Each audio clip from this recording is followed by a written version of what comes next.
Bonjour et bienvenue, aujourd'hui j'analyse Axel. Axel, il nage un peu plus d'une 30 de moyenne sur 20 à 25 km, d'accord, en eau libre. Donc c'est un nageur d'eau libre, il était triathlète à la base, il est passé exclusivement sur la natation, sur le crawl en eau libre. Tu vas voir qu'il a une fréquence assez élevée, ok, parce qu'il nage tous les jours, ok, tout simplement. Comme j'avais un nageur qui s'entraînait avec moi et après qui est passé à nager même 2 fois par jour, qui a réussi à passer comme ça en fait, avec la technique en fait à la base, avec une bonne amplitude, en augmentant sa fréquence à borner 2 fois par jour, il a réussi à passer à 15, 35 au 1500.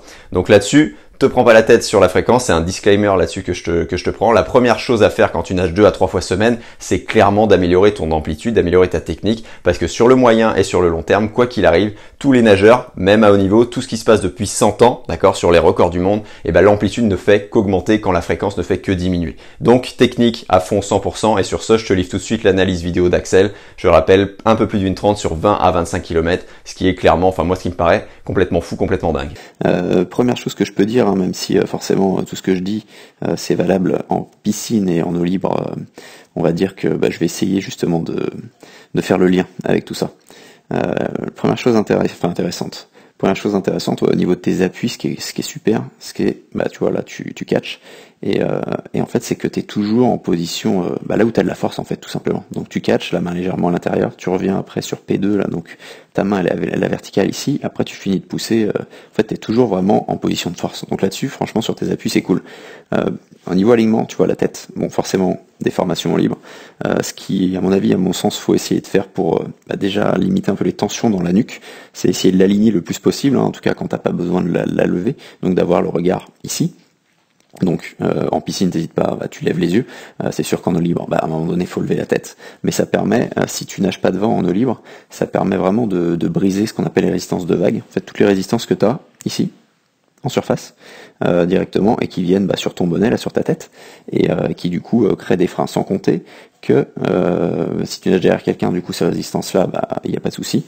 Par contre, le fait de lever ta tête, comme on l'a vu au stage, tes talons sont pas tout le temps en surface, donc là j'avance un peu plus vite, d'accord, ils sont très proches, à certains moments ils y sont, hein, c'est sûr, bien sûr, notamment là quand t'enchaînes à cette vitesse-là, ils le sont un peu plus, mais l'idée c'est vraiment de les avoir tout le temps, donc quand tu nages tranquille, pour quand t'es fatigué un peu en eau libre aussi, pour qu'ils se maintiennent aussi en fait finalement. Donc le fait d'aligner ta tête, d'immerger cette tête-là en fait, rien que le fait de l'aligner, tu vas tout immerger, ça va vraiment faire remonter tout ça vers la surface et tu vas du coup avoir vraiment moins de frein. Donc ça peut être minime, d'accord, mais tu as quand même une petite traînée là avec les pieds, en tout cas en bassin. Donc j'imagine qu'en eau de mer pas du tout, mais voilà un peu ce que je peux te dire sur ce premier point technique important de remettre ta tête si c'est possible directement en tout cas en bassin et d'essayer en eau libre de le refaire.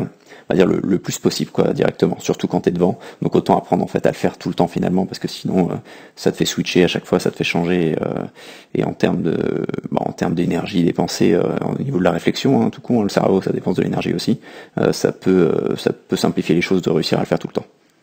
Donc on en voit au point 2, pour moi le point là le plus important là, retour de bras, regarde où est ton bras là, ici, il est vraiment tout à fait là, vers l'extérieur, là ta main, boum, ta main elle fait ça en fait. Elle te fait ça, l'avantage c'est quand même un truc bien, c'est qu'après tu arrives quand même à l'envoyer boum vers l'avant. Donc là-dessus c'est cool. Ok, attention, faut vraiment chercher à chaque fois à le faire. Donc pour moi, pour vraiment l'envoyer encore plus en avant, on va voir d'ailleurs ce qui se passe. Donc c'est surtout ce bras-là, hein, l'autre bras un peu moins. Faut vraiment toucher ici ton épaule. Enfin, faut vraiment toucher ton oreille, pardon, avec ton épaule, avec ton bras. Et si t'avais pas de bonnet, chercher à la plier, d'accord, comme si t'avais dans ce sens-là. Ça va te permettre d'envoyer le bras, souvent d'avoir un retour de bras lancé vers l'avant, relâché et lancé. Ça permet d'accélérer vraiment plus facilement derrière sur l'autre bras. C'est vraiment un truc que moi j'ai vu avec mes élèves et aussi avec mes nageurs et que tu peux tester notamment avec la fréquence que tu mets. Il faut pas hésiter aussi à tester sur quand on faisait moins de mouvements, tu vois, ce genre de choses là. Lancer son bras en dos à deux bras, c'est pour ça que je parlais de dos à deux bras, lancer tes bras, en bras, ça en papillon pareil, tu lances tes bras et tu te laisses glisser derrière. D'accord, parce que là, peu importe, t'es pas obligé de mettre de la fréquence. Bon, à part si forcément ton coach te le demande, mais moi dans l'idéal, ce que je travaillais en PAP, en dos à deux bras et en brasse, c'était vraiment, tu travailles en moins de mouvements possible, qui est encore plus impactant sur les retours de bras du coup que faire des 25 mètres en crawl comme on a pu faire. Donc je te donne des pistes supplémentaires exprès, vu que je sais que tu nages en structure et surtout au niveau natation, donc je sais que tu fais les autres nages et que tu les maîtrises. Donc je continue sur ce point 2 parce que les retours aériens, c'était une chose là sur la fin. Donc tu vois que ton autre bras passe mieux. Ok, clairement. Clairement, ça passe mieux. De toute façon, tu vois, pour moi, là, ce que tu fais là, ça suffit largement. Bon, là, tu respirais. Tac. Mais tu vois, ça, tu l'envoies vraiment relâcher, plier légèrement. Enfin, pour moi, c'est nickel, en fait, comme ça. Donc, c'est vraiment ce bras gauche. Et regarde ce qui se passe, par contre. Entrée, là, boum, toutes ces bulles-là. Ce qui est gênant, c'est pas les bulles en soi, c'est que du coup, le fait d'avoir des bulles comme ça, tu perds des appuis. Ça, c'est sûr. Dès qu'on a des bulles, ça veut dire qu'il y a un trou d'air, si tu veux, tout simplement. Et l'idée, c'est de garder de l'eau dure. Donc si tu as des bulles, c'est que t'as pas d'eau dure. Donc t'en as pas assez. Donc on va chercher tout simplement à rentrer, du coup, le bras vers l'avant, comme je te l'ai dit. Et aussi à rentrer, hop, par les doigts.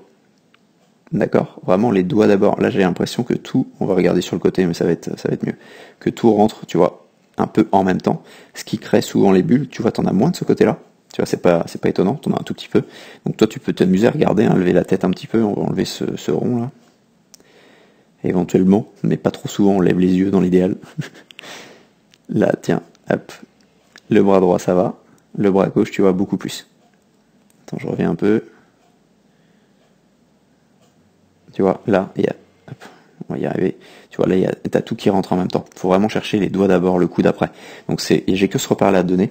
Tu peux mettre les plaquettes sur le bout des doigts, ça permet de bien sentir le truc. De toute façon, je t'enverrai les exercices et tout ce qu'il faut, mais je te le donne directement pour que tu puisses le remettre, toi dans les séances, hein, tout simplement, vu que tu vas pas nager forcément tout seul. Hop, donc vraiment ce deuxième point, je pense que c'est le plus, je pense que c'est le plus important, sincèrement. Donc à bosser du coup en priorité. Le troisième point, il va être sur tes appuis. Donc là, ce qui est top, comme je te disais, là, c'est que tu as un catch qui se construit. Donc, bon, est-ce que tu peux le faire un peu plus en avant, le coude un peu plus loin, et un peu plus, tu vois, casser vraiment totalement pour être nickel. Bon, je chipote un peu là-dessus, c'est déjà très bien, mais tu peux, aux élastiques, pas mal bosser tout simplement la position, juste le catch, directement. De l'autre côté, c'est un peu moins, tu vois, hop, j'enlève ça. De l'autre côté, tu catches un peu moins bien. Tac. Là, ton creux, tu vois le creux du coude, où est-ce qu'il est? Tu vois, ton bras, il est moins en rotation interne. Ton creux du coude, il est vers la caméra, là, vers moi. Faut vraiment chercher cette petite rotation interne, ne pas hésiter à le faire, du coup, en dehors de l'eau, aux élastiques, hein, comme on a pu le faire. Je t'enverrai aussi, de toute façon, des séances.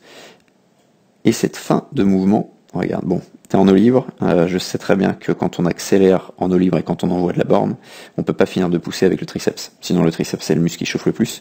Donc là-dessus, moi j'en suis tout à fait conscient. Tu vois, c'est un truc que ça je dis pas tout de suite à mes élèves parce que au niveau chrono ils en sont pas du tout où t'en es. Donc voilà, donc faut pas chercher ça, sinon ils vont plus engager les épaules. Enfin bref. Je te fais pas un cours là-dessus. Mais du coup, ce que tu peux faire à certains moments quand même, c'est ce que je te disais, alterner une longueur où tu nages très grand, donc tu finis de pousser, d'accord? Ok, et une longueur où tu es un peu plus en mode normal. De manière à rester à travailler tout simplement. Est-ce que avec ça, parce que les deux sont liés, attends, je vais réussir, je vais y arriver, les deux sont liés, l'engagement du bras devant, la fin de pousser derrière. Du coup, si tu prends le temps de vraiment pousser loin, tu auras le temps d'engager loin devant et de catcher plus loin. Tu vois, ça, petit à petit, tu peux gagner des centimètres en fait grâce à ça, directement. Donc je pense que c'est un truc intéressant en dehors des allures de course que tu vas faire pour vraiment passer un palier, parce que même si tu augmentes en fréquence, en fait, ton nombre de coups de bras, tu vois, tu peux en enlever 1 par longueur, 2 par longueur. Enfin, sur le long terme, tu peux vraiment nager mieux comme ça, en fait. Donc, même si ta fréquence, elle va augmenter là dans un an, admettons, parce que tu auras travaillé là-dessus, rien n'empêche que ton amplitude augmente aussi, en fait, finalement. Donc, hésite pas à bosser là-dessus, ce truc-là. Ça veut pas dire que après, quand tu vas nager plus vite avec moins de mouvement, tu vas forcément toujours tendre ton bras. Mais c'est un exercice, tu vois, qui va te permettre de gagner en amplitude. Et en parallèle avec tout ce que tu fais sur la fréquence, tu vois, ça permet d'allier le meilleur des deux mondes, quoi, si tu veux, d'accord, et d'aller par rapport à ce que Bertrand disait sur la fréquence de bras, c'est vrai qu'il est beaucoup plus élevé en eau libre qu'en bassin, et d'allier aussi la logique que tous les nageurs ont, en fait, c'est que même en eau libre, là, ce qui se passe actuellement, c'est l'amplitude ne fait que d'augmenter aussi, hein.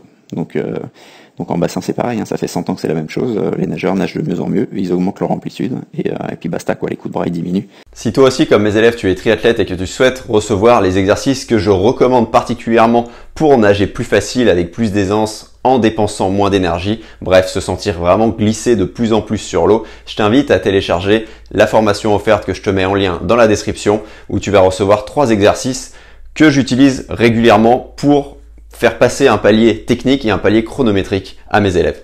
Et sur ce, je te dis à très vite.